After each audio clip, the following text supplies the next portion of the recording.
Hello students.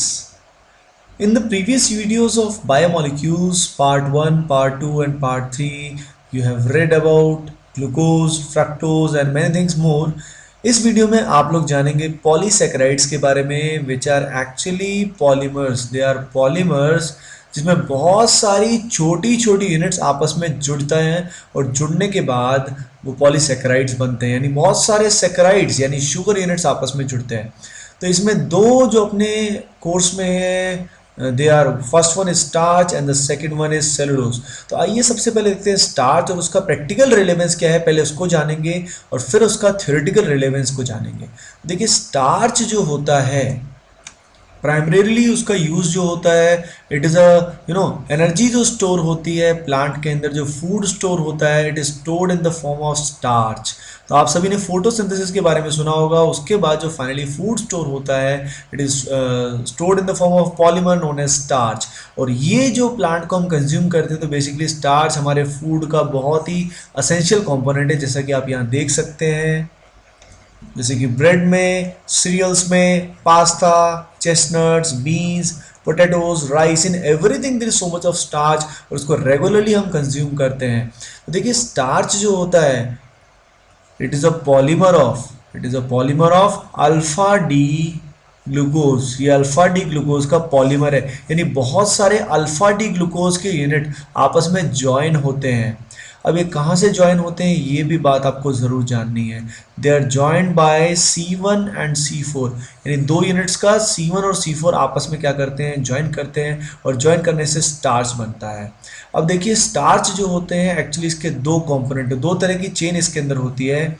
एक chain को हम बोलते हैं अमाइलोज और दूसरी चेन को हम क्या बोलते हैं, अमाइलोपेक्टिन। अमाइलोपेक्टिन ये क्या होती है थोड़ी देर में जानते हैं, पर मैं कहना क्या चाह रहा था, आई वाज सेइंग कि बहुत सारे अल्फा डी ग्लूकोज से मिलके ये बनता है।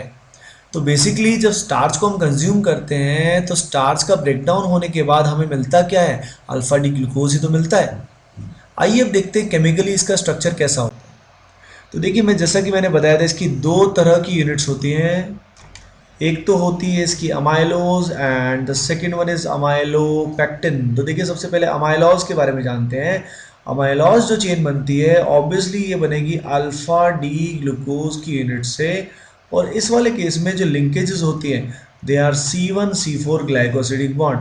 जैसे अगर आप ध्यान दें तो ये जो पूरी की पूरी यूनिट है ये है अल्फा डी ग्लूकोज, और ये कार्बन नंबर 1 है और ये कार्बन नंबर 4 है। तो 1 और 4 में आपस में बॉन्ड बना है, तो ये जो बॉन्ड बना है ईथर जो लिंकेज है इसको बोलेंगे C1C4 alpha glycosidic bond. Okay guys, अब देखिए यहाँ पे ब्रैकेट को एंक्लोज करके n दिखा रखा है, यानी ये यूनिट n टाइम्स क्या हो रही है, रिपीट हो रही है। तो एक चेन तो ऐसी होगी अमाइलोज जैसी, इस चेन को हम बोलेंगे it is a type of linear chain, क्योंकि इसमें कोई ब्रांचिंग नहीं है, ये जो यूनिट्स हैं लगातार ऐसे ही आती रहेंगी। अब देखिए सेकंड जो होता है वो होता है अमाइलोपेक्टिन। तो अमाइलोपेक्टिन की शुरुआत हम देखते हैं। तो देखिए शुरुआत बिल्कुल वैसी की वैसी है, 1 और 4 आपस में जुड़ जाते हैं और इस लिंकेज को बोलते हैं अल्फा 1,4, यानी फर्स्ट और फोर्थ के बीच में बॉन्ड बन रहा है और ग्लाइकोसिडिक बॉन्ड हो रहा है। पर इसके अंदर एक और तरह का लिंकेज है, अगर आप ध्यान दें तो फर्स्ट और सिक्स्थ कार्बन के बीच में आप इस लिंकेज को ध्यान दें, यहाँ पे इस कार्बन के बीच में और इस कार्बन के बीच में भी लिंकेज आ रहा है, इसको बोलेंगे अल्फा 1,6 या C1C6 ग्लाइकोसिडिक बॉन्ड। तो आपने देखा अमाइलोपेक्टिन में दो तरह के बॉन्ड होते हैं, C1C6 भी होते हैं, C1C4 भी होते हैं। एक बात मैं और आपको बताना चाहूँगा, अमाइलोपेक्टिन जो होता है ये पूरे स्टार्च का 85% यानी मेजर पार्ट होता है, और अमाइलोज जो होता है पूरे स्टार्च का मात्र 15% ही होता है। अमाइलोपेक्टिन जो होता है it is a water insoluble component of starch. Starch का वाटर इनसोल्यूबल कंपोनेंट ये होता है, and this one is water soluble part, ये वाटर में घुल जाता है। अब ये कैसे आपस में कनेक्ट होते हैं ये हम प्रीवियस वीडियोस में देख चुके हैं। ग्लाइकोसिडिक बॉन्ड फॉर्मेशन कैसे होता है, you already seen it. Okay, अच्छा जी, अब इसके बाद हम जानते हैं कि भाई जब हम स्टार्च को कंज्यूम करते हैं तो क्या होता है। तो देखिए स्टार्च को जब हम कंज्यूम करते हैं तो हमारे जो टमी के अंदर, स्टमक के अंदर क्या होता है, एसिड होता है, वो इन ग्लाइकोसिडिक बॉन्ड्स को ब्रेक करता है। ग्लाइकोसिडिक बॉन्ड ब्रेक होके हमको क्या मिलता है, बॉडी को ग्लूकोज मिलता है, और जिससे हमें क्या मिलती है, एनर्जी मिलती है। तो आप जब देख पा रहे हैं, मैं ये बोल पा रहा हूँ, ये सब किस वजह से हो रहा है, जो हमने स्टार्च कंज्यूम किया है। आइए स्टूडेंट्स अब जानते हैं सेलुलोज के बारे में। देखिए सेलुलोज जो होता है ये बहुत ही असेंशियल कंपोनेंट होता है प्लांट्स का। प्लांट किंगडम में जो सबसे ज़्यादा पाए जाने वाला कार्बोहाइड्रेट होता है वो होता है सेलुलोज। तो cellulose is very very important. कोई भी प्लांट की सेल होती है, एनी प्लांट सेल, ये जो सेल वॉल आपको दिखाई दे रही है, ये सेल वॉल बनी होती है किससे, सेलुलोज से। तो कोई भी ट्री है उसका वुड आपको दिखाई दे रहा है, कोई भी प्लांट है उसका आपको जो पत्ता, लीव्स जो आपको दिखाई दे रहे हैं, सब कुछ किससे बना हुआ है, सेलुलोज से। सो गाइस सेलुलोज का स्ट्रक्चर हम देखते हैं। तो cellulose is a polymer of beta D glucose. तो देखिए ये पॉइंट्स आपको जानने हैं। It is a polymer of beta D glucose. Beta D glucose का ये पॉलीमर होता है, और इसके अंदर लिंकेज जो होती है वो होती है C1 एंड C4। तो अगर आप ध्यान दें इस यूनिट पे, इस यूनिट पे अगर आप ध्यान देते हैं तो यहाँ पे देखिए ये जो कार्बन है दिस इज कार्बन नंबर 1, और ये जो कार्बन है चौथा कार्बन है। अगर मैं यहाँ से नंबरिंग शुरू करूँ 1 2 3 एंड 4 नंबरिंग, ये जो बॉन्ड होता है, ये जो कार्बन होता है, इसी से अपन शुरू करते हैं।